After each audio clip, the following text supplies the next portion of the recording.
Question: are you feeling overwhelmed because you're looking around at your physical space where you're living at and it looks rather untidy? Whoa, let's talk about it.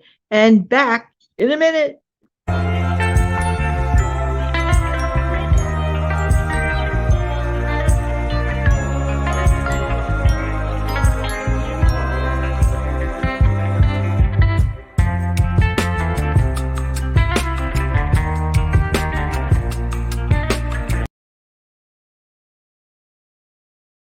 Morning, this is Jan from New York City. My channel name is Jan from New York City Saves Money. I really love helping people to keep some more of their own hard earned money. How's everybody doing today? I hope that this audio video finds everybody doing well. As always, sitting next to me, of course, is my 15-cent cup of Joe. Yeah. It's always great to start my day with my beautiful cup of Joe that especially cost me just 15 cents. Hello. Are you looking around you at the moment? Even at this exact moment, take a minute, all right? Look around you. Are you reasonably satisfied with the way your area looks? If so, great. Hopefully that's the answer. If you're like, needs a little tweaking, that's okay. This is real life. Sometimes we just need to pick up after ourselves, right? Okay. Or if you're looking around you and going, oh my word, this place is getting more overwhelmed by the minute. Okay. No matter what the answer, take heart. There are always things we could do about things. So for the person that's, very satisfied with the way things look, I congratulate you. Have a great day, but you can still listen in. For the person that's moderately like, which I think most people fall into this category, needs a little tweaking. It's been a couple of weeks since I've, straightened up or whatever. Okay. Hey, real life. We work. A lot of people work and some things just happen to go on the back burner. Okay. And the third one, you're feeling extremely overwhelmed. Well, let's take heart. There are things we can do. And I promise you, this is just my method that works for Janet. I don't know about other people. I don't know. I'm just sharing what works for me. So right now, I'm sitting somewhere at about, let's say, the second choice. They're like, Jan, you could do this and that.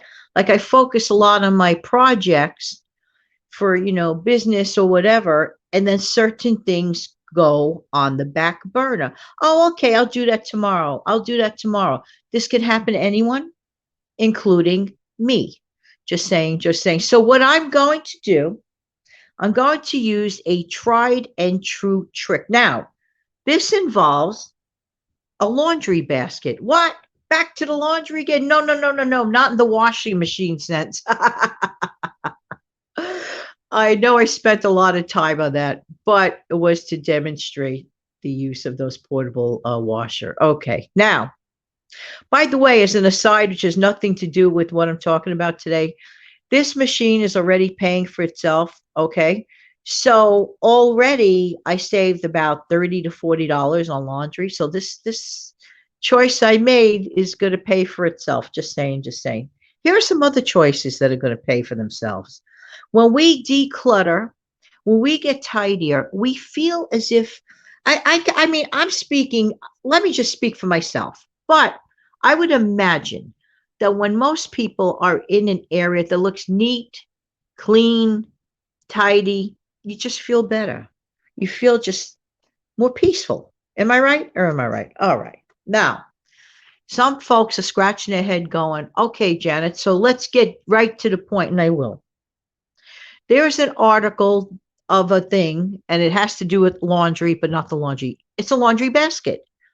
A laundry basket can turn out to be one of your best friends when it comes to immediate decluttering of an area. Let's just take one room at a time for a fast tidying up. I'm not talking about deep cleaning. That comes later on. First, you got to get rid of the clutter. In my opinion, first declutter before you begin the deep cleaning. Am I right or am I right? I believe I'm right. No point in scrubbing things down. You got clutter all over the place. What's the point of that? It doesn't give you peace of mind. You might know the area is clean. Keep cleaning, yes. Of course, your regular normal maintenance of cleanliness, of course, being sanitary, 100%, 150%. But if you're going to do something, do it right. Now, in my opinion, getting a nice size laundry basket, the wide kind, they usually look white with those little air holes, and the one that you hold from side to side. Okay, your typical laundry basket. Well, instead of transporting your dirty clothes to a washing machine in it, you're going to give it a different job. And it wouldn't be a normal day without that bird clock saying hello. Hello, bird clock. Let it speak, right? There you go.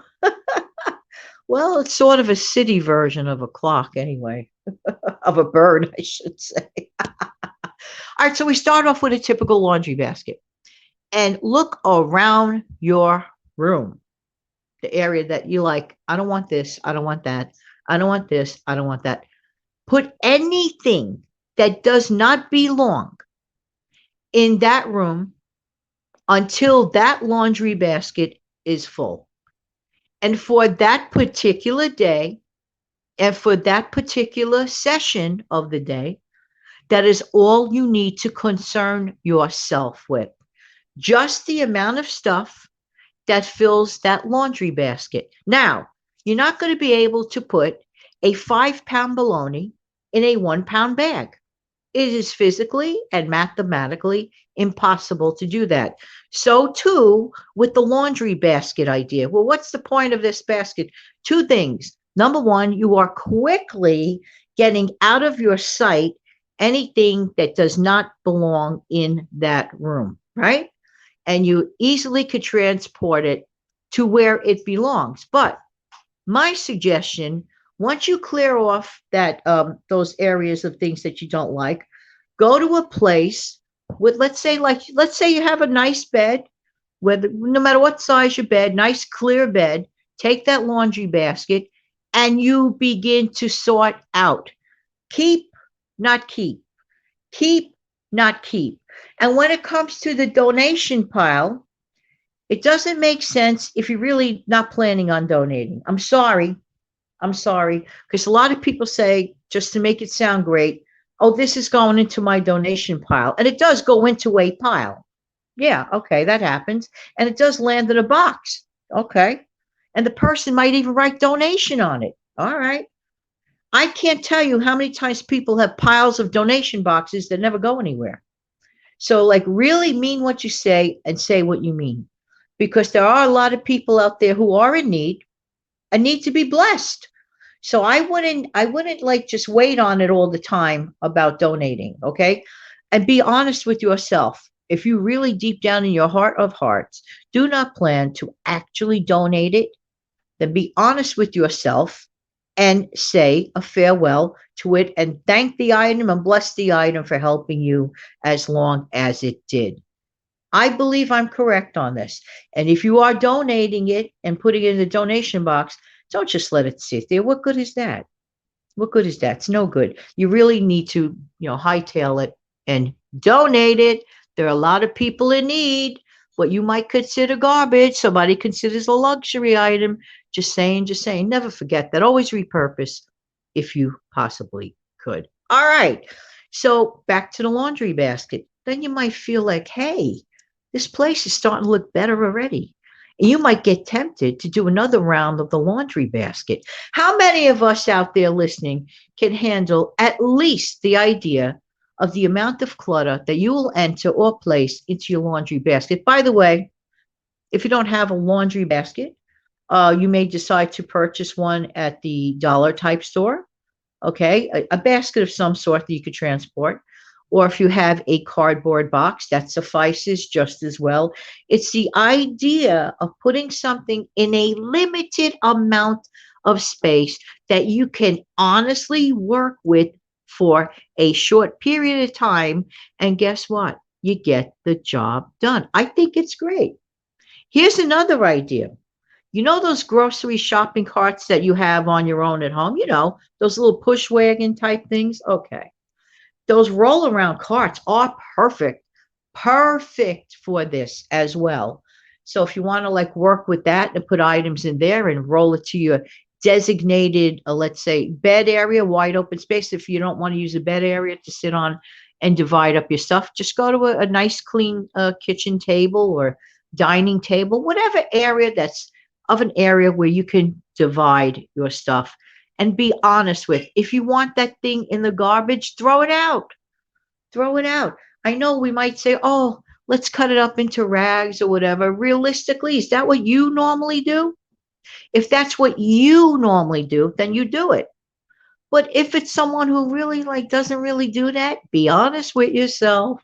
Say, I don't want these rags cluttering up my house. I rather work with paper. This is the real world, and some people prefer working with paper. Okay? Paper towels, for example. I'm just saying.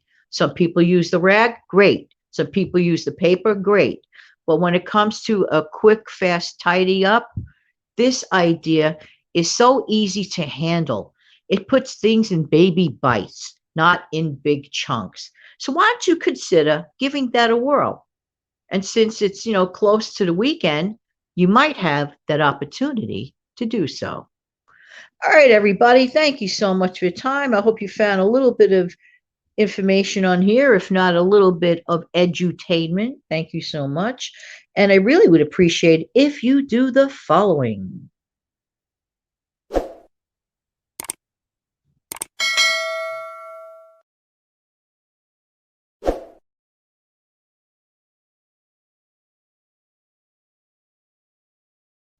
Have an amazing, fantastic day. Take good care of yourself and your lovely families. Bye bye.